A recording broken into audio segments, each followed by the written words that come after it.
Yeah, I guess how good does it feel to just finally be at this point, to finally be at fight week and, not dealing with all first the repercussions, then the build up and everything, just being ready for a fight?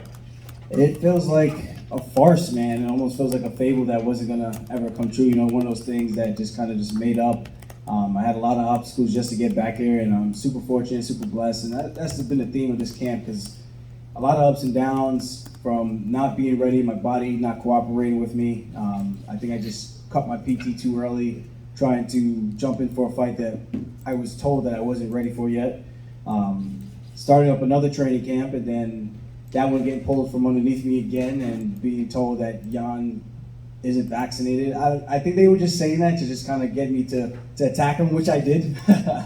So they got me to take the bait, and we had to push back again. I was starting to think like I would never be back to another fight week. So I'm really blessed to be here and super happy and thankful to be making this journey and this walk again and doing all this stuff with everybody, because one day the music stops, and I think that's been the theme for me. It's here one day, gone tomorrow. So I'm blessed that I can make some pay-per-view points. That's going to be nice, and get to punch a guy I don't really like in the face and cement my legacy in history, and that's what it's all about. We know physically what you had to overcome to get here, right? But I just wonder, how taxing or difficult the last 13 months have been for you mentally.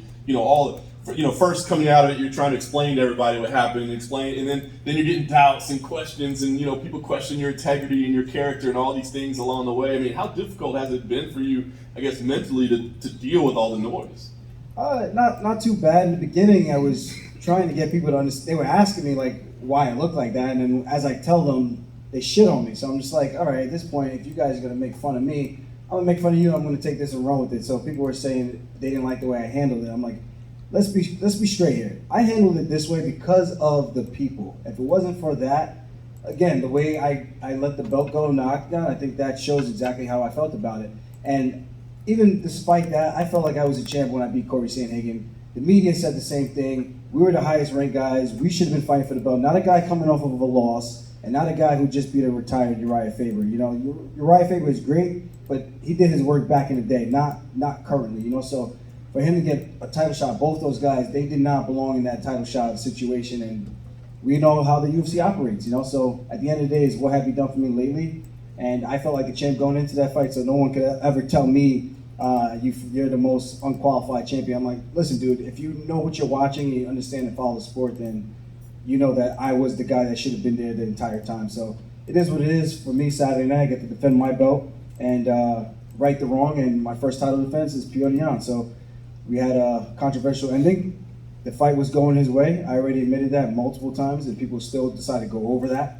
And it is what it is. So you harp at me, I'm going to do the same thing and just dish it right back. And I like to have a little bit of fun with it. Nice.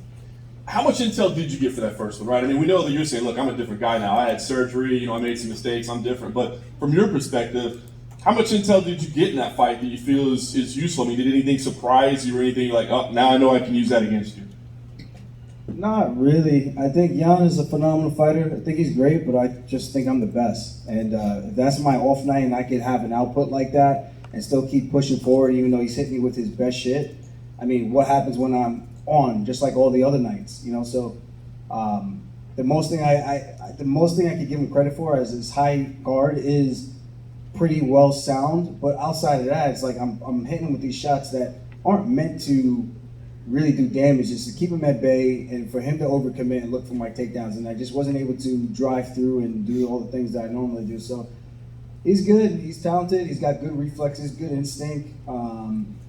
His trips are good, but at the end of the day, I legitimately think anyone who hasn't wrestled before could have did that to me that night.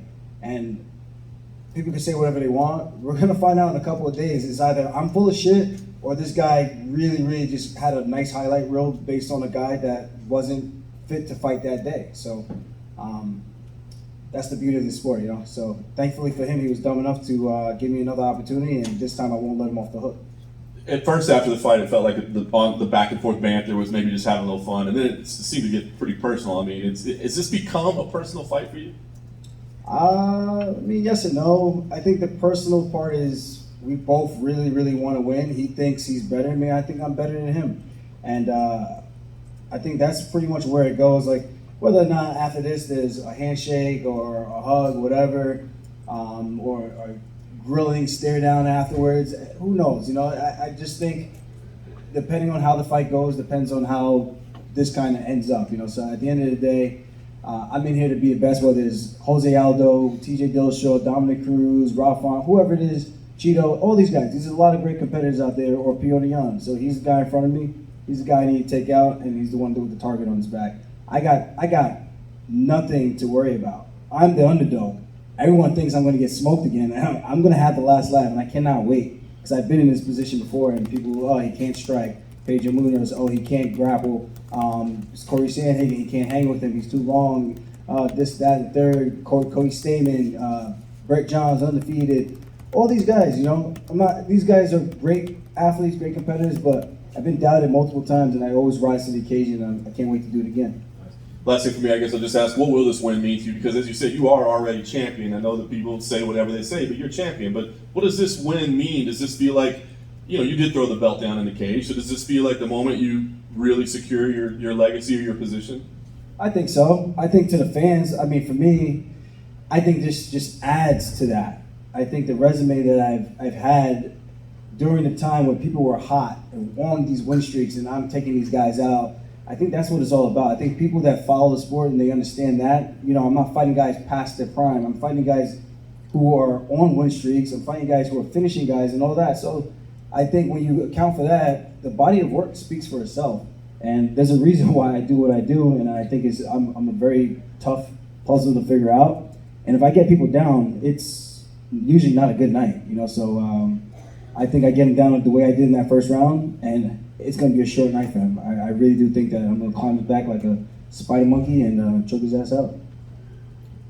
Right here. You've been very honest about the first fight and very sincere with your thoughts and all that. Was that difficult at any point to look at it objectively? I mean, a lot of fighters will admit they're to a degree delusional because that's how they have to look at their career and hype themselves up. So to be that honest with yourself, was that challenging in any way?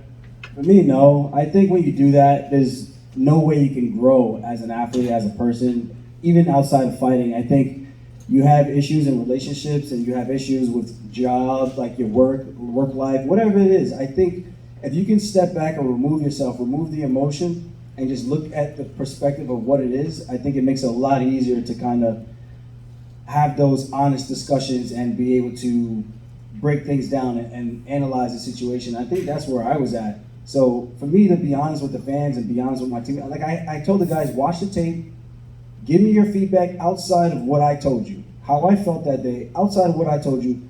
What do you think I did well? What do you think I did bad? What do you think Jan did well? What do you think he didn't do so well, kind of thing? And then we come to the table and we can discuss everything openly. And I tell guys, I don't want you to sugarcoat anything. Pretend we're not friends, because I want the hard, honest truth, and that's how I operate with everything in life. And I think that's why I've gotten to this position in my life, because I think a lot of people, they want it the easy way. You say something and they don't like the way you deliver the message. The message is still the same.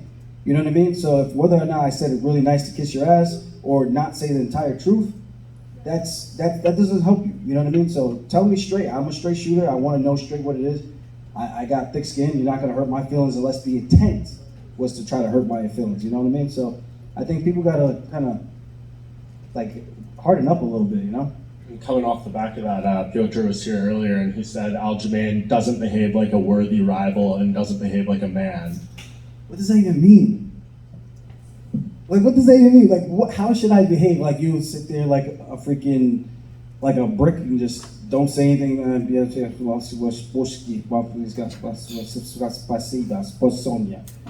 Like, what? That's a man? I guess that makes you a man. I don't know. Like, I like to have fun. I like to enjoy my life. I'm enjoying the ride, so I'm sorry that he thinks the way I enjoy my life doesn't fit him, but no one's going to tell me how to live. No one's going to tell me what's a man. Like, a man's handling your shit and your responsibility, and that's what I'm doing. And Saturday night, I got responsibility I'm going to handle. I'm going to handle that shit, and that's the way I respond to that. Aljo over here.